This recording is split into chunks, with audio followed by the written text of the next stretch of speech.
So here's a quick review of the true cost of a pension choice.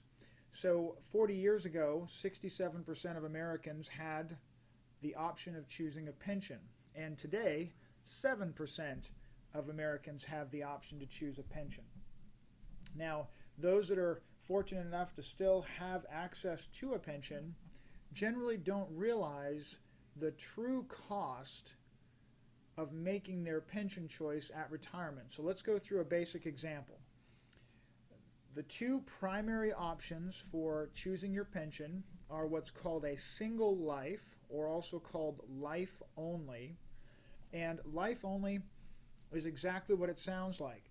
So if you have someone that retires at age 65 and takes their pension as a single life, and they die at 66 years old, 1 year after retirement, the survivor, their spouse, their family, gets zero. The paycheck stops.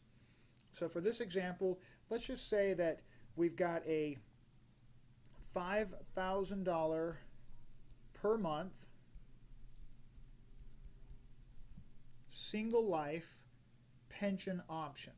Now, if someone is married or has a family and they're concerned about legacy, they most likely will not want to choose the single life option because it could potentially leave someone, a survivor, a husband or a wife behind without any of that income. Could be a very expensive, very costly decision. So they'll usually choose the survivor option.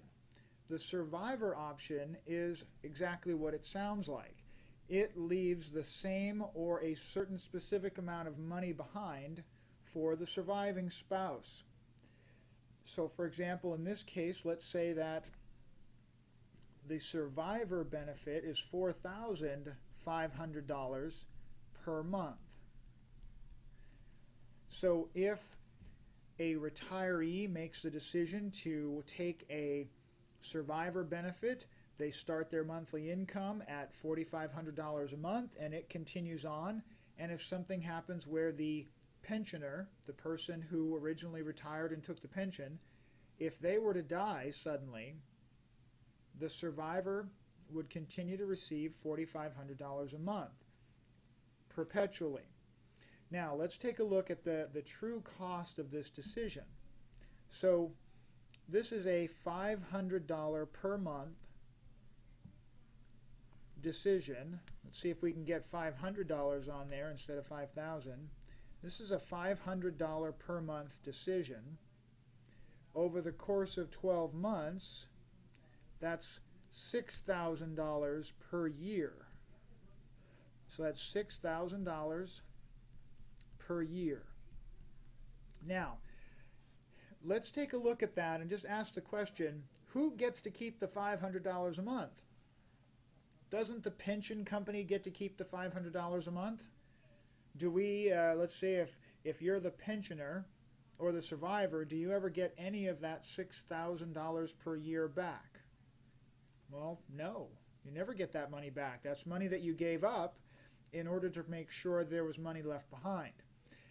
So you have to ask the question, what would you have done with the $500 a month?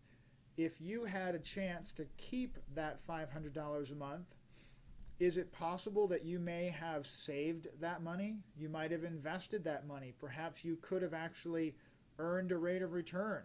You might have kept that money to grow. So we have to look at what is the real true cost of giving up that $500 a month. So let's take a calculator here and let's see if we've got this calculator handy. Future value, there we go. Let me grab this corner here and make it a little bigger. Start with 0 and $6,000 per year is what we're giving up. And what if you could earn a conservative 4% on that? Now we have to ask the question, how long could we live in retirement? If we're married, if we have a husband and a wife situation, there's a really good chance that a husband or a wife could live for as long as 25 years in a retirement situation.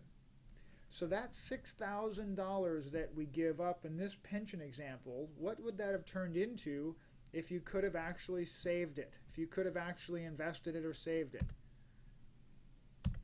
It would have turned into $259,000. So this is the true cost, potentially 25 years,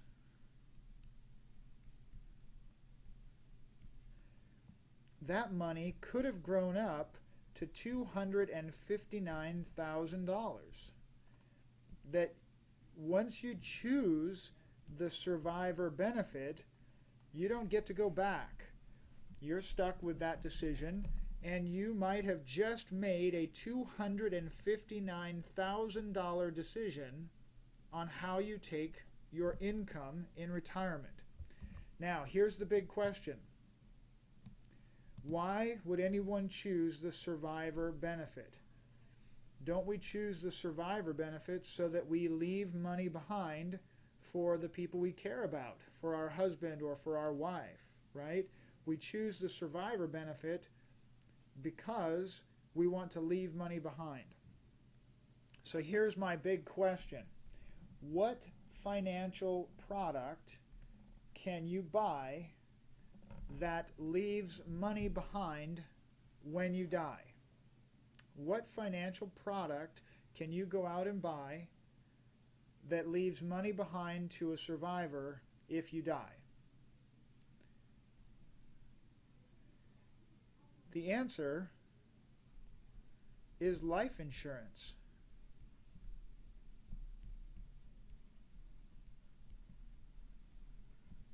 It's life insurance.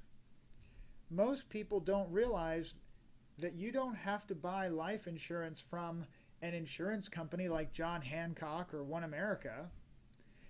If you sacrifice $500 per month, $6,000 per year, and potentially $259,000 over the course of retirement, the only reason anyone would do that is to leave money behind to protect a survivor. Well, that is exactly what life insurance does. So the true cost of a pension might even be stated this way. How much does your pension life insurance truly cost? If you don't know the answer, I'm happy to actually go through and do a complete review with you. But I would suggest that you consider, if you are going to buy this life insurance from your pension company, can you privately get life insurance to equal this benefit or even more for your family? That's a question that everyone should ask. Anyone who has a pension, once you learn this, you should ask, is there a way for you to get your own insurance and keep all of this money in your family's pocket? Is there a way to keep it all in your pocket instead of leaving it to the pension company? Because if you leave it to the pension company, that could be very expensive life insurance. So that's the review on the true cost of pensions.